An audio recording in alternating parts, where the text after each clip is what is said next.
I got a little bit more wise about the system and how it operates. And I came to realize that calling CPS doesn't get rid of the problem. It creates a new set of problems, in addition to maybe making some bit a little bit bigger, but making other things a whole lot worse. And it's like, once I saw behind the curtain of the child welfare system. Well, everyone, welcome to another episode of Behavioral Health Integration. Today, I have a very special guest, Natalie. Natalie, again, thank you so much for being on the show. Yeah, thanks so much for having me.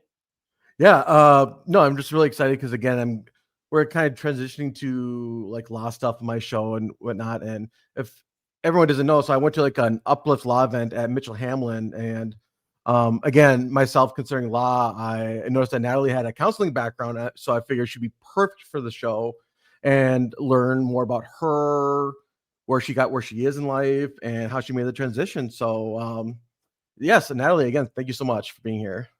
Yeah, it's great to talk about kind of the intersection between law and counseling, two things I care a lot about. Excellent. So were you born and raised here in Minnesota?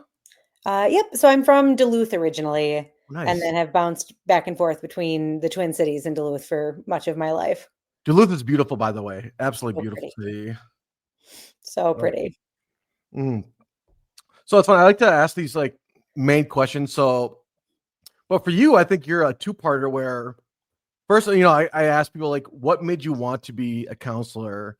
Like when you were in high school, like obviously you had to go through your undergrad and college and whatnot, but did you know that you were going to be a counselor first, or did you have a feeling of wanting to be in the helping field like early on? Yeah. So kind of, if I transport all the way back to high school, Sure. I certainly knew I had an interest in helping people. I wasn't quite sure what that would lead to.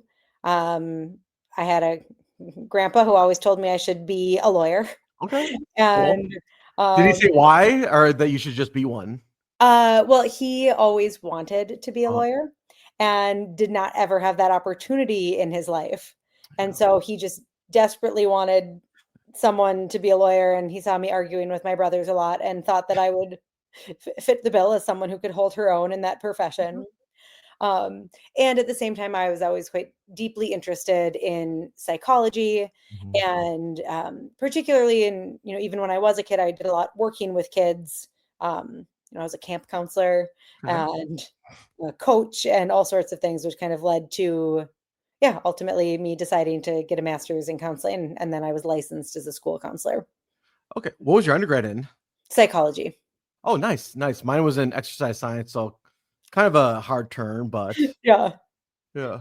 Although certainly there's a body-mind connection. Yeah, that is correct. That is true. So were you a school counselor here in Minnesota, or were you, I don't know why, like if I thought you were in Wisconsin for a little bit, or were you did all your work in Minnesota? So I actually went to the University of Wisconsin Superior when I was living in Duluth. Okay. So I'd drive across the bridge for school, but so I was up there, and I spent only about a year after I finished kind of my counseling degree working in the schools as a career counselor. Before then, I made the transition to go to law school. Okay. Can school counselors be like licensed in the mental health aspect, or is that a completely different lane compared to like, LPCCs and whatnot? Yeah, so that's my whole career has been bouncing back and forth between school or between counseling and law. So the long and short of it is it's the same program, but then at the end it's picking what kind of track to do an internship in. So I, got licensed as a school counselor. There were about 4 classes that I would have had to take that were different, and a different internship to then be licensed as an LPC.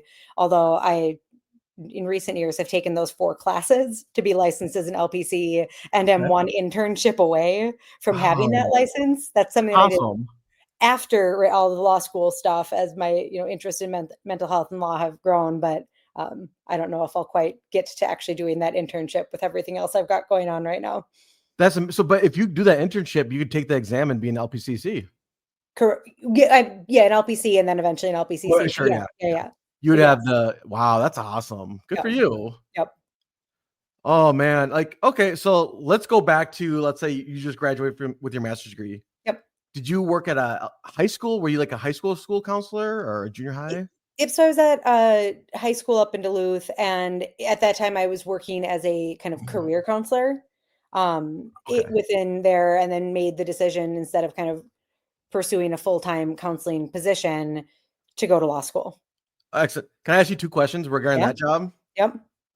I won't be too negative. What was first? I'll go. What was the best part of working with high school students from the career aspect? And was there like a stressful aspect to it too? Yeah, so for me, it was I love being in I loved being in the schools. Mhm. I loved kind of all of my, experiences K through 12, and during the internship process working with, at every level, and um the students were all great. For me, the issue kind of came with just there was so much standardized testing that I felt was pretty obviously that I was going to be responsible for if I worked as a school counselor in a high school. What? Oh wow. I just did a lot of work, right? Like it looked to be a lot of work, kind of coordinating and setting up, computers and tests and things, and not as much time working directly with youth using like my counseling skills. And so there was some of that, but just the administrative responsibilities on counselors were a lot. And so I knew I really wanted. They blame you though if the student doesn't do well in the test, you take response. Okay. No, no, no, no. It was just like the whole like when I was doing, a lot of my work, it was all kind of about coordinating of the test, getting things set up, and doing like the scheduling aspect for students and helping them figure those sorts of things out. So no, not that I felt responsibility for their scores, but I realized I really wanted to dive into the meat of helping kids with their Yeah. issues and the role as I saw it at the time, because there were so many students and so few school counselors. We have so many. I probably should have been a school social worker if I Mm. wanted to work with kids. I maybe got my license wrong for working in Minnesota, but yeah, it was like I just wanted to, get my hands a little bit dirtier and be a little bit more helpful. And I felt like I wasn't able. I didn't see a super clear path forward within that role in the systems kind of at that time, especially when, that was back in, you know, the early 2010s where we were also still in a pretty big Yeah. recession and jobs were not super easy to come by. Okay. Wow. So you're teaching me so much because I got a whole different viewpoint on what school counselors do. Or maybe I don't know if I'm getting, and I don't mean to be disrespectful to like guidance counselors, and they're obviously a little different. I thought like students would come to you like, hey, Natalie, I really want to go to NDSU or I really want to go to Harvard. What are my chances? What classes do I need to get? And you would help them through that process. That's what Yeah, I so thought. there was some of that. I mean, there was some of that too. There was a lot of that, I guess. But it was a lot of, helping students with their FAFSA, helping, those sorts of things. And all of that was great. Mhm. Um, It and doesn't sound, no offense, like that doesn't sound great to me, but I mean, yeah, but you're helping. That's good though. yeah, well, it's great as like a right. I find in as a law professor and kind of whatever role I am, it's nice to have a group of people that I'm working with who are really doing well and I'm helping them succeed and reach their goals, and also have a group of people that I'm working with that are Mhm. struggling and need additional help and support, and having a spectrum of people that I am working with is, helpful to maintain Mhm. balance. Tell me if this scenario has ever happened to you. Like you have like a high school student coming to you and they don't have the best GPA in the world, but they want to get into like U of M, let's say, or a good university. But if you have to, I don't know if you've ever had to give them the bad news, but like, hey, with a 2.2, like that's gonna be really difficult for you. Like, have you ever handled those situations before? Yeah, so I mean, I guess going back to, my 1 year as a counselor a long time ago, that's a little bit harder to have clear memories. But in real time, as a law professor, where law is highly competitive and GPAs are structurally like the average grade that I have to give is a B. I can't give A's. I mean, I can Okay. only give a small number of A's in law school. And so, yeah, there's lots of like level setting with kind of where is your GPA? What does that mean for what, potential career opportunities like you may or may not have. And yeah, I have those, kinds of conversations all the time. So, as I mentioned, like I have an interest in law school now, and now again, this has been going on for like 2-3 months. I've been studying, and have you ever heard of the LSAT demon? Not the LSAT demon. No, tell me more. It's a podcast on YouTube. One of the guys got into law school with like a 2.5 GPA, but he killed the LSAT, so he got in, and he knew after the first year of law school, like this isn't for me. I don't want to do it, but he graduated anyways, and he kind Mhm. of regrets that. And then his partner, I don't know if his partner on the show ever went to law school, but he did very well in the LSATs. And their main thing on the show is they don't want people to pay for law school because, as most of us know, from what I've heard, if you get like a LSAT of a 175 or even a little bit lower, that there's a lot of law schools that will maybe even pay you to go to law school, give you a stipend if you get that score. Yeah, so I mean, it certainly every school has different admissions criteria and different scholarship funds available. And yeah, I mean, a 175 is a exceptional score. I I don't know the bands of what that puts someone in, but probably close to like the you know, 98th percentile of people taking the LSAT, which is already a very challenging test. So, yeah, if you have an LSAT of 175 and you're willing to give up some amount of prestige in your law school, Mm-hmm. and go to a school that's lower ranked, yeah, there's a decent chance that folks get law school paid for at some places with an LSAT Okay. like that. I would encourage you just check out like an episode. I like it. It's entertaining, and they speak to a lot of people in my situation who are trying to get in. However, they're kind of, I don't know if they're contradicting me because their slogan is the LSAT's easy, but it's a testing program. That's what their podcast is. So people, well, there's like a free version, and then you could pay monthly for them and their information, and they give you videos on how to study for the LSATs. And again, their slogan is the LSATs are easy. Just do our thing or whatever. And Yeah, I mean, so I think that definitely to kind of all multiple choice style questions in law, there is a formula to learn. And Mhm. by taking various prep courses, whatever they are, there's a way to increase your points on the LSAT by learning even, basic things like start with the call of the question before you read the fact pattern. Cross out the wrong answers, the obviously wrong answers to leave only two correct That's every answers exam, in though. That's between. every exam where you're supposed, but it makes sense. Like cross out the wrong one, so the percentages go up, right? Yeah, I mean, and there's a method to taking multiple choice Mm-hmm. questions that will lead to doing better on the test, and understanding the nature of a test will help people do better on that specific test. Okay. Um, what was I gonna? It's funny though. Okay, so I've never been to law school, but like just from like horror story, like I consider it very very difficult just from the stories I hear and the reading you have to do. They said on the show, and I'm not trying to be funny. They're like, they one of them said, if you get C's in law school, you don't give a fuck. Excuse my language. Like that's what they're saying. But like you said too, like it's hard for you to give lower than a B's or. So, I mean, if you want to get into the nitty gritty of various law school grading, But I think um, that's all grad schools too, right? They want there's okay. I'll no, law school is very different. Having, been to sure. Yep. school for counseling twice, uh, and having gone to law school, the grading systems could not be more different. Mhm. Um, in many law schools, most law schools even have some version of a curve or a mandatory Okay. mean, which means that, the average grade, it's going to vary from law school, but the average grade that a professor may have to give in any given class could be something like a B, Okay. which makes it very hard to earn an A. And, you know, depending on kind of what law school and like meeting their minimum Mhm. standards, like there's only, I also can't give everyone in my class C's. There's a mandatory mean. I Okay. feel like that is inherently different than, my various grad school or experiences where an A was mine to lose, and my grade wasn't dependent on how the people sitting to my left and my right did. We all could get whatever, A's. We all could get B's, we all could get C's, but we didn't because the A Mhm. was our to lose versus a grading system based on a mandatory mean. Mm-hmm.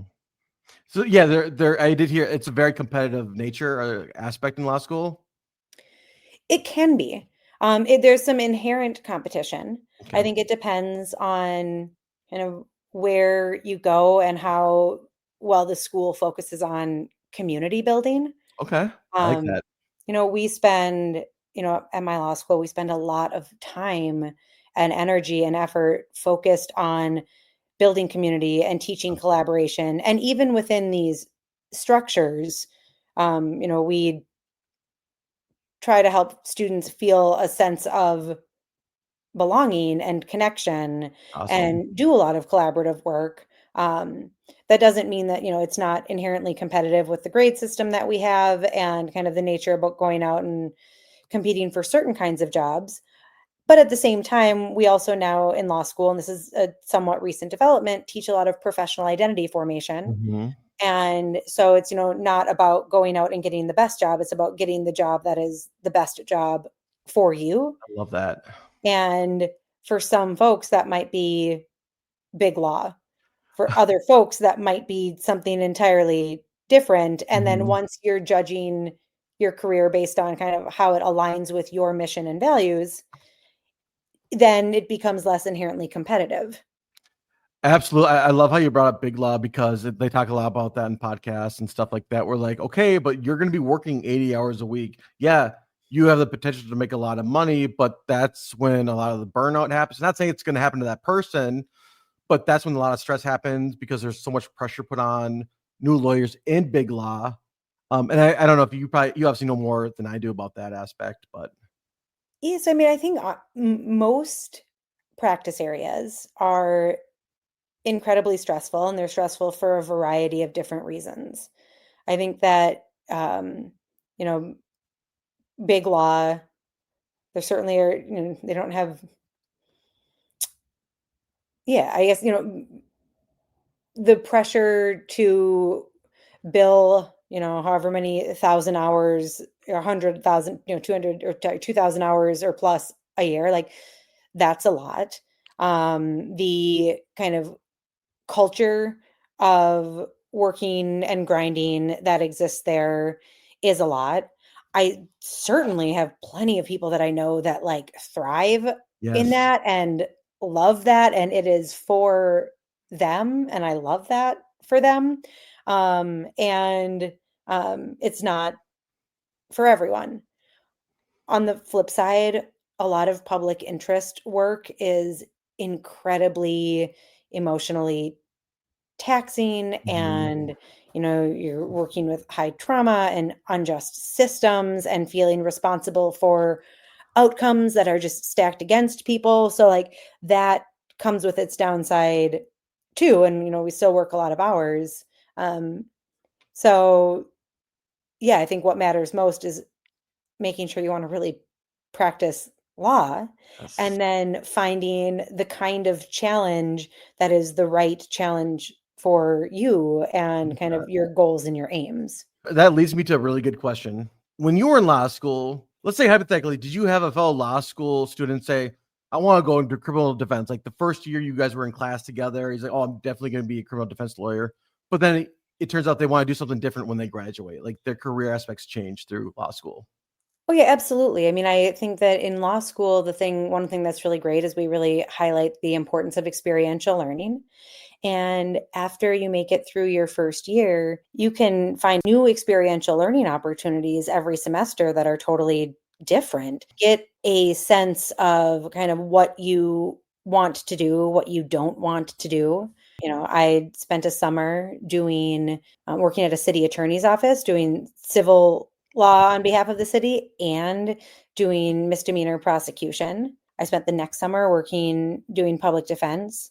I did some judicial externships in federal court and, got to see a very different area or very different areas of practice there, and, briefly entertained the idea of to go to like big firms and, realized that was not the path that I wanted to pursue, but certainly got to like dip my toe in to a lot of places to figure out where was the best place for me to wind up.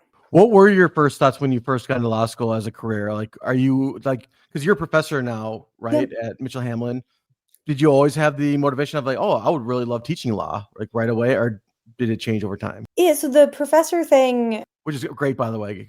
was a bit of a stumbling up, I would say. But the seeds were certainly so I didn't go to law school and think I want to be a law professor. Like that was not on my radar as a potential thing. With that said, the seeds were certainly planted for it during law school, in that I went to law school thinking that I wanted to be a juvenile public defender. Very much so aligns with me wanting to be a school counselor, the common thread being like, I like naughty kids.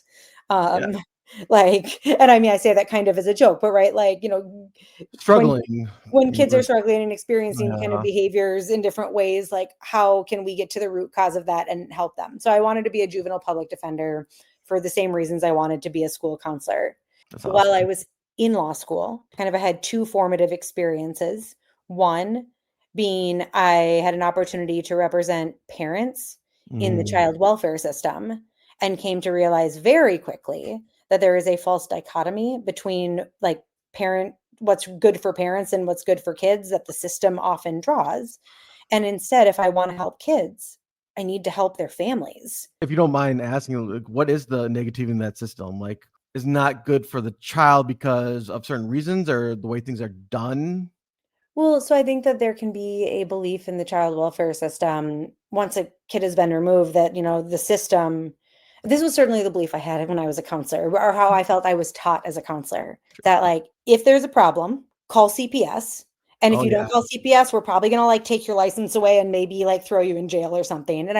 And not really, I'm speaking a bit off the cuff, but this idea of like criminal sanctions for mandated reporting. And I was so terrified. And then I thought, oh, well, if I call CPS, then like they've got it and everything's going to be fine. Like I've had to do it. Yep. that's the right thing to do.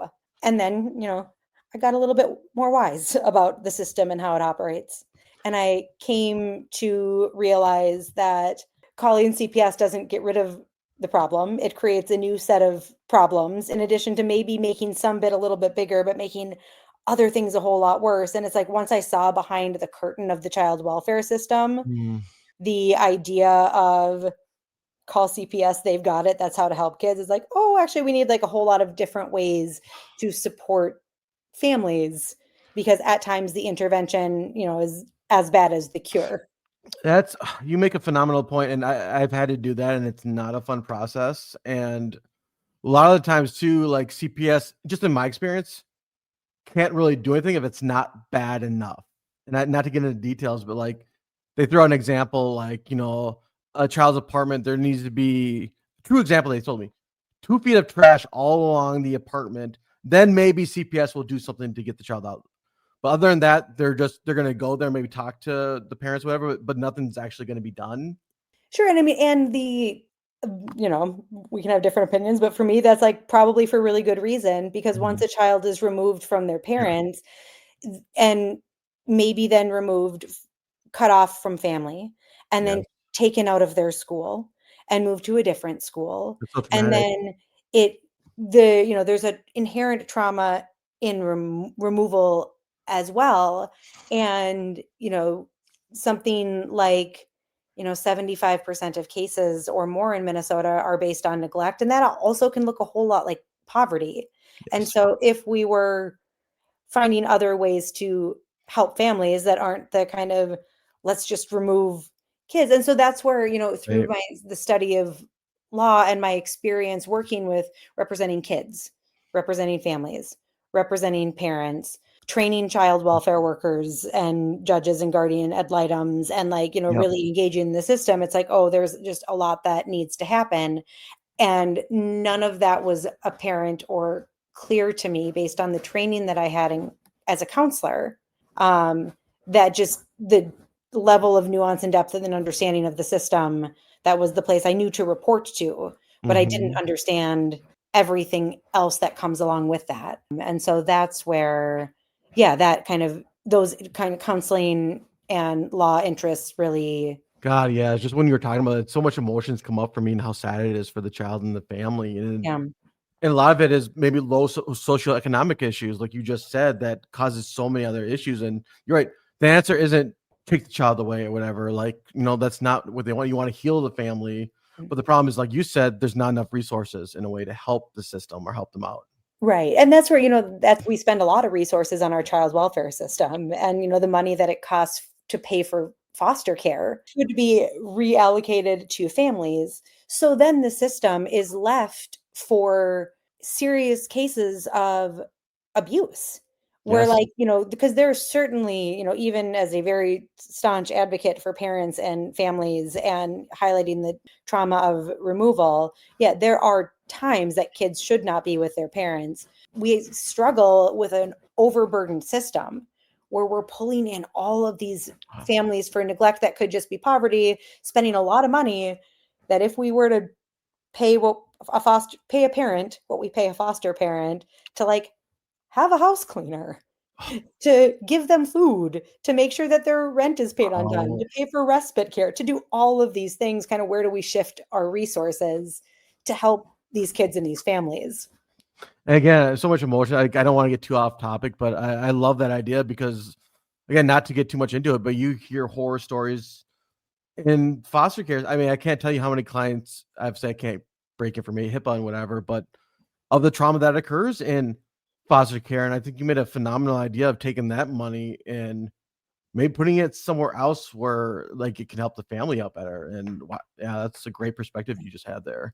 Yeah, and I mean, because the reality is, I think that prior to seeing more and understanding about the system, I, fell under the general understanding of, like, foster care is the safe choice, but the reality is that abuse happens in foster care So too, much, so and much. that does not mean that, most foster parents are, like, out there abusing kids the same way most parents aren't there abusing kids, but it's not inherently safer. Right. And Yeah. then but it's like, at that point, there's already the trauma of putting a kid in that situation, and then additional traumas that can occur, and I've certainly had clients' kids who have, like, almost died at the hands of foster parents, um, and that, yeah, is another kind of sobering thing that I've Mm, learned about and realized the more I've worked in the system, is that it's not foster care is not always a safe bet. I agree. I agree. And but I have to, like, check myself too, because the fact that I'm a therapist, of course, I'm going to hear a lot of those stories. I have heard a lot of those stories. So that's why I don't know if I'm just really emotionally impacted by the words Yeah. right now.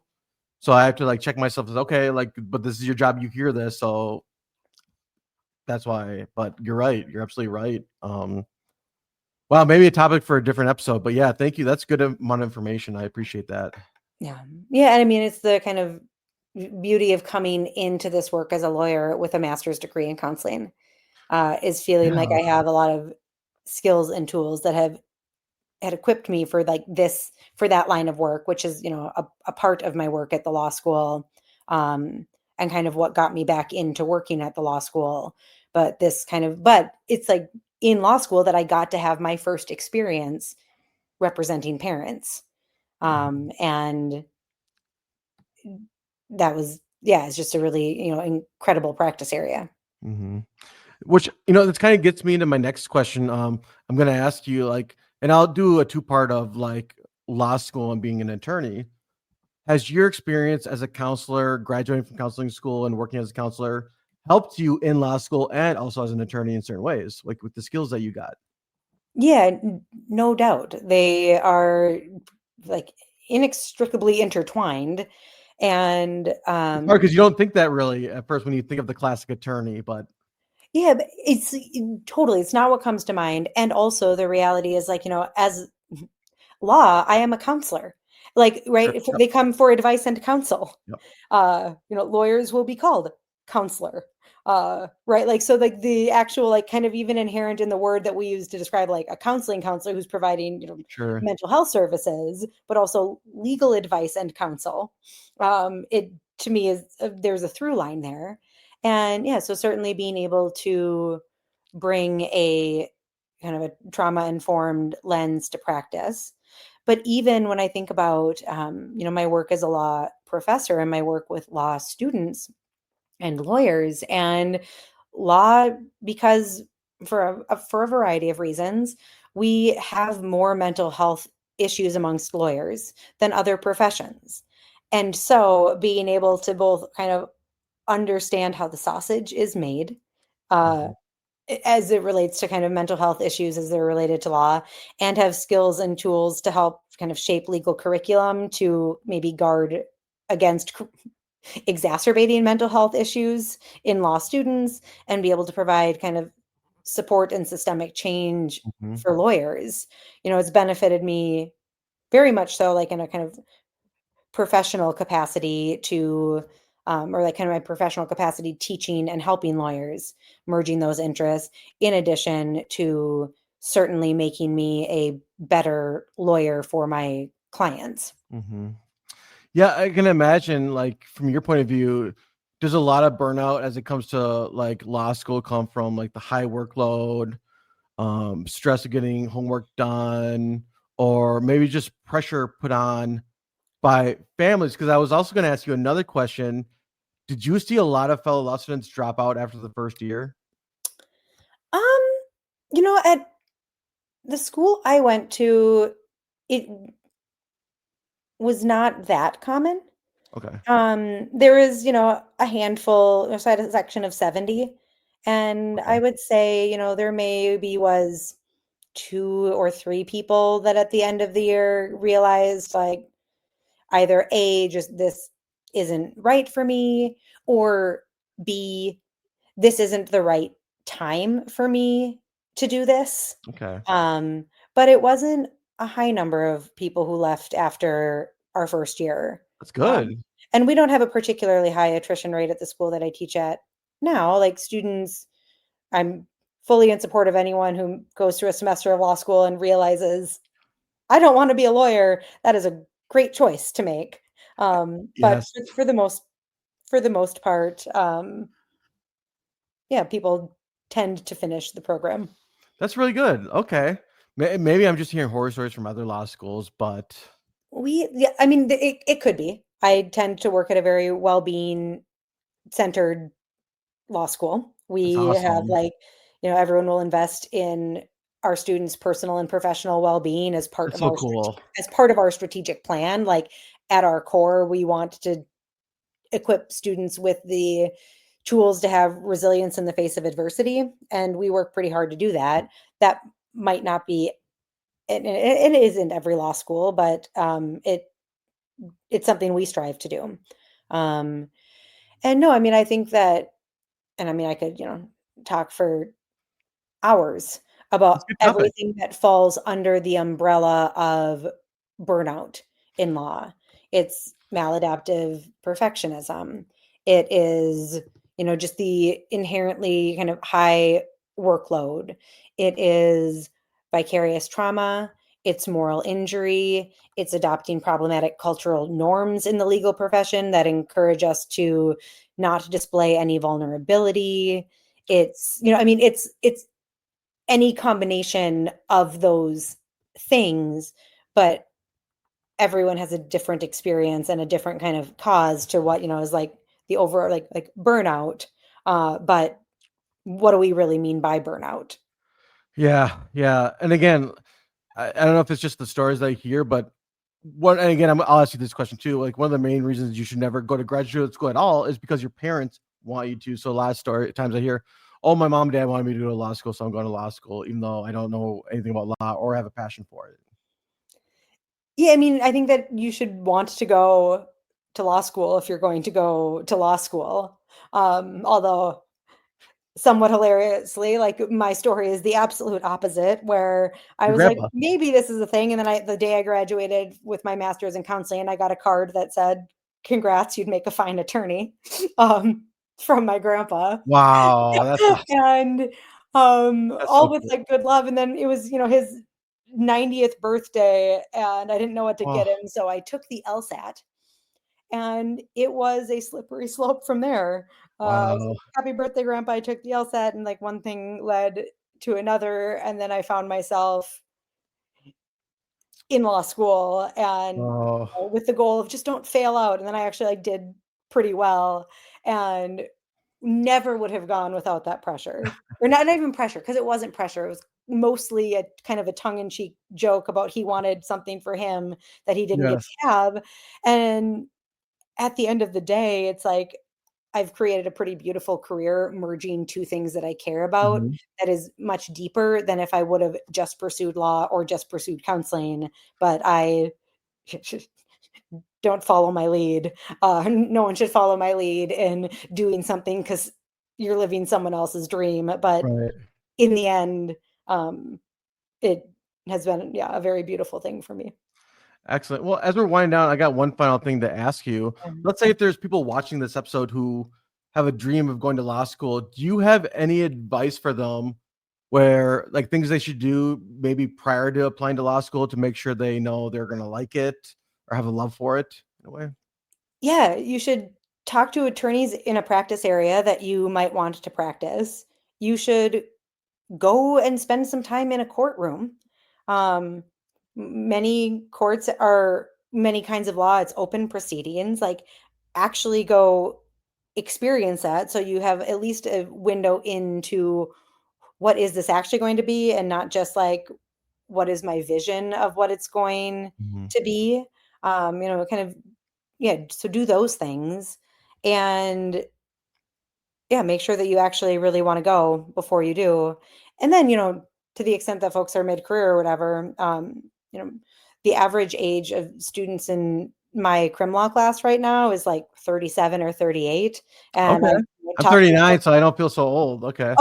I taught a student who was 77, Good and for in law them. school, and we have just so finding programs, and there are, some across the country that kind of cater to second career students, Mhm. can be a helpful thing if you're trying to figure out how to leverage experience that you already have and how will that fit into law. Find a program that's a good fit for that. As Mhm. much I also teach our 25-year-olds and love being with them. Mhm. I don't know what the experience is like for a student who's very different than kind of the group. For sure. Absolutely. Well, again, Natalie, thank you so much for being on my show. I greatly appreciate it. I learned so much from you. I know my audience did. So thank you so much. Yeah, thank you so much for having me. If any of my audience members have more questions for you, is there a particular way they could contact you, like through LinkedIn or anything like that? Yep, so I'm on LinkedIn. It's, Natalie Netzel. I also am, I think, pretty Googleable, working at an Yep. academic institution. It's not that hard to find my email address and track me down. So yeah, feel free to reach out. Excellent. Well, again, thank you so much. I had so much fun. Yeah, thank you. Take good care. I again want to thank Natalie for being an awesome and amazing special guest on my show. I learned so much from her. I just want to thank all of my listeners for your support. And just to inform everyone that the information expressed in this episode was not meant to be taken as therapeutic advice. If you do find yourself struggling with any type of mental health or addiction issues, please seek the care of a medical doctor or a licensed mental health therapist. And if anyone has any further questions for me, you can reach me at my email address, behaviorhealthintegration121@gmail.com. You can also find me on LinkedIn. I again want to at thank Jacob Natalie Minig, for where you being will an find awesome and more amazing educational special posts guest on my show. I learned so much from her. Trauma, and addiction. And finally, you can follow me on my website, which is behaviorhealthintegration.org. I also want to inform everyone that there is a great new device out there called CalmiGo. It's a breathing device meant to control and manage your breathing rates and the depth of your breathing as you inhale and exhale to again help relieve any type of anxiety and stress-like symptoms. And if you do put the BHI podcast into the promo code, you get $30 off this amazing device. It is a once-in-a-lifetime deal, and you will not be disappointed. All right, everyone. Until next time, have a good day. Bye.